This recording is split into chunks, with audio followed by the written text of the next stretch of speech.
जैसा कि last episode में हमने देखा कि वो क्रिस्टल मैन फैंग को बताता है कि उसकी ये हेवनली फॉरबिडन शटल कितना ज्यादा पावरफुल वेपन है और फिर वो फैंग को उसका यूज करते हुए बहुत सारे पावरफुल वेपन बनाकर दिखाता है, जिन्हें देखकर फैंग भी हैरान हो जाता है और कहता है कि इसका मतलब लीडर होंग बिल्कुल सही थे। उन्हें पता था कि ये हेवनली फॉरबिडन शटल कितना ज्यादा पावरफुल वेपन है, इसीलिए उन्होंने ये मुझे दिया है। जिसके बाद वो क्रिस्टल मैन फैंग को मीटियोराइट स्टार के बारे में बताता है और फिर वो क्रिस्टल मैन फैंग को कल्टीवेशन के लेवल्स के बारे में बताता है और कहता है कि तुम्हें ऐसे ही हार्ड ट्रेनिंग करते रहना है और एक दिन लीडर होंग से भी ज्यादा पावरफुल वॉरियर बनना है, जिसके बाद ही तुम मीटियोराइट स्टार में जा पाओगे। ये सब बताने के बाद वो क्रिस्टल मैन फैंग को गुड लक कहता है और वहाँ से चला जाता है। और इसी के साथ हमने देखा कि फैंग अपने फ्लैशबैक से बाहर आ गया था और एपिसोड के लास्ट में हमने देखा कि फैंग अपने स्मार्ट फाइटर जेट में बैठकर अपने घर वापस जा रहा होता है।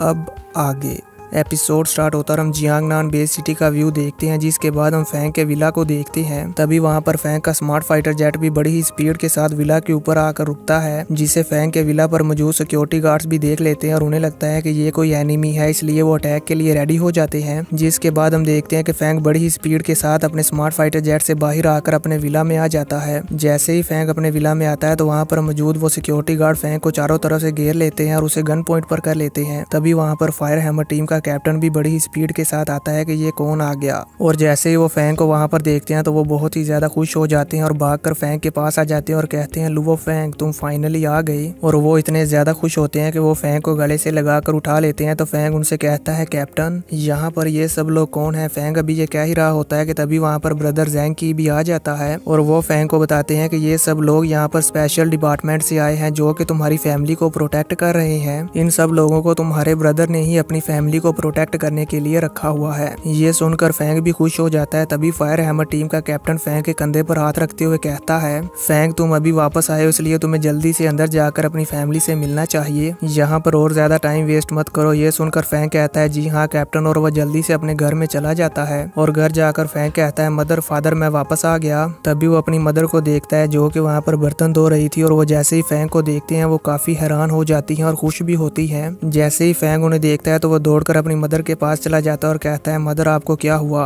फादर कहाँ पर है। और फैंग काफी घबराया होता है तो उसकी मदर उसे इशारा करके बताती है कि वो वहाँ कमरे में है। ये सुनकर फैंग जल्दी से उस कमरे की तरफ जाता है और जाकर जैसे ही दरवाजा ओपन करता है तो वहाँ पर उसका ब्रदर अपने फादर के पास बैठा होता है, जबकि उसके फादर की हालत बहुत ही ज्यादा खराब होती है। उसका फादर भी फैंग को देखकर खड़ा होने लगता है और कहता है लुवो फैंग। पर तभी वो नर्स वहाँ पर आती है और कहती है मिस्टर लुवो होंग आपको हिलना नहीं चाहिए, आपकी तबीयत बहुत ही ज्यादा खराब है। और फैंग का फादर वहीं पर लेट जाता है। तो फैंग जैसे ही अपने फादर की ये हालत देखता है तो वो अपने ब्रदर से पूछता है हुआ ये फादर के साथ क्या हुआ है, मैंने तुमको 10,000 ईयर ओल्ड ब्लैक रूट दी थी, क्या तुमने वो फादर को नहीं दी।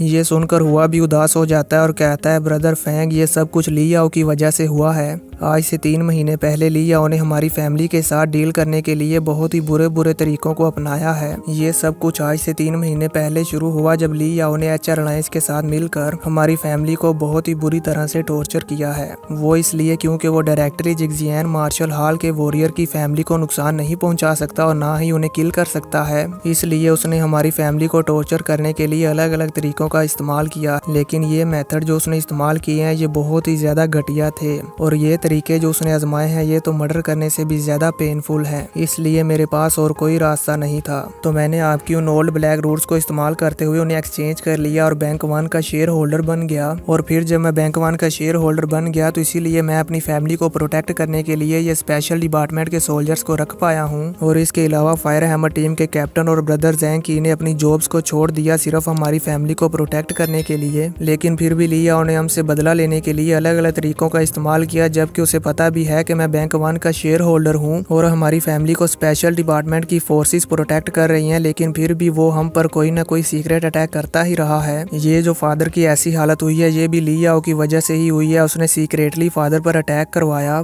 लास्ट टाइम जब फादर और मदर मार्केट से वापस आ रहे थे तो वहाँ पर उनके आने से पहले ही एक आदमी गाड़ी लेकर इंतजार कर रहा था कि जैसे ही वो रोड क्रॉस करने लगेंगे तो वो गाड़ी से उनको टक्कर मारकर उनका एक्सीडेंट करवा देगा और कहेगा कि ये सब कुछ एक्सीडेंटली हुआ और होता भी बिल्कुल ऐसे ही है। वो जो ड्राइवर था जिसने जानबूझकर फादर का एक्सीडेंट किया, वो फुटेज कैमरा में रिकॉर्ड है और ये साफ साफ नजर आ रहा है कि ये जानबूझकर किया गया है, ना कि कोई एक्सीडेंट है। लेकिन फिर भी वो ड्राइवर ये मानने के लिए तैयार नहीं है कि उसने ये जानबूझकर किया है। वो यही बोल रहा है कि ये एक्सीडेंटली हुआ था, जिस वजह से उसके खिलाफ कोई भी कार्रवाई नहीं की गई। ये सुनकर फैंग को बहुत ही ज्यादा गुस्सा आ जाता है और वो ली याओ को गाली देते हुए कहता है, ली याओ मैं तुम्हें नहीं छोड़ूंगा। जिसके बाद फैंग गुस्से में अपना ब्लैक गोल्ड आर्मर पहन लेता है और अपनी हेवनली फॉरबिडन शटल पर फ्लाई करता हुआ ली याओ के घर की तरफ जाने लगता है और जाते हुए रास्ते में अपने तीसरे रिवार्ड को यूज करता है जो कि इंटेलेक्चुअल ब्रेन होता है। फैंग उससे कहता है, वार गोल्ड लोकेशन सिस्टम को एक्टिवेट करो और मुझे लिया और वेनिना की लोकेशन को कंफर्म करके बताओ कि इस टाइम वो दोनों कहाँ पर हैं। ये सुनकर वो इंटेलेक्चुअल ब्रेन बड़ी ही स्पीड के साथ उनकी लोकेशन को फाइंड करना शुरू कर देता है और बहुत ही जल्दी उनकी लोकेशन के बारे में मालूम कर लेता है और फैंग को उनकी लोकेशन बता देता है कि वो लोग इस टाइम पर यहाँ पर हैं। ये देखकर फैंग जल्दी से उस लोकेशन की तरफ जाने लगता है। इसी के साथ व्यू चेंज होता है और हम लिया और वेनिना को देखते हैं जो कि अपने विला में बैठे होते हैं। यहाँ पर वेनिना बहुत ही ज्यादा परेशान होती है और वो परेशानी में इधर उधर चक्कर काट रही होती है और कहती है, लिया अभी भी 3 घंटे रहते हैं, ये प्राइवेट जेट तो बहुत ही ज्यादा स्लो है, उनको यहाँ पर आने में इतना ज्यादा टाइम क्यों लग रहा है। तभी वहाँ पर उनका वो मैनेजर आता है और कहता है, सॉरी मैम,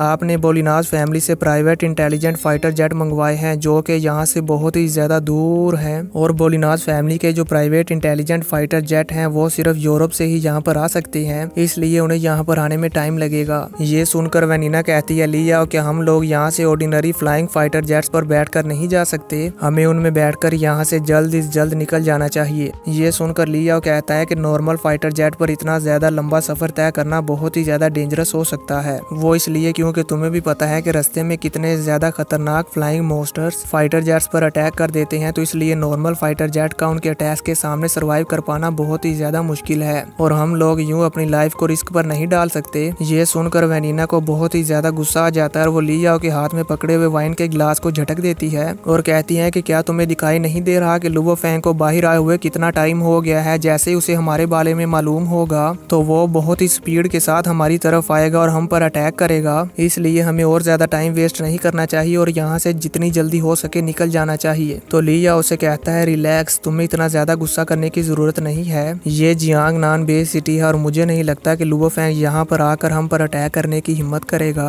पर हम देखते हैं कि वेनिना अभी भी शांत नहीं होती, वो परेशानी में इधर उधर चक्कर लगाती रहती है और लिया अभी वहाँ पर बैठकर इंतजार करने लगता है कि कब बोलिनाज फैमिली के इंटेलिजेंट फाइटर जेट आएंगे और हम यहाँ से चले जाएंगे। वो दोनों ऐसे ही परेशानी में वेट कर रहे होते हैं कि तभी वेनिना को वहाँ पर किसी के आने का एहसास होता है और हम देखते हैं कि ये कोई और नहीं बल्कि लुवो फैंग होता है जो कि बड़ी ही स्पीड के साथ लिया के विला की तरफ ही आ रहा होता है। उन्हें देखकर फैंग रुकता नहीं, बड़ी ही स्पीड के साथ उनकी विंडो को तोड़ते हुए वेनिना पर अटैक कर देता है। ये देखकर वेनिना भी बहुत ही ज्यादा डर जाती है, पर तभी अचानक से लिया और वेनिना के सामने आ जाता है और फैंग के अटैक को रोक देता है और वेनिना को बचा लेता है और वो दोनों लुढ़कते हुए दूर जाकर गिरते हैं। ये देखकर फैंग को भी बहुत ही ज्यादा गुस्सा आता है कि इसने मेरे अटैक को डोज कैसे कर लिया। जिसके बाद हम देखते हैं कि फैंग फाइट के लिए बिल्कुल रेडी था। ये देखकर लिया और भी अपना ब्लैक गोल्ड आर्मर पहन लेता है और अब ये दोनों एक दूसरे के आमने सामने थे।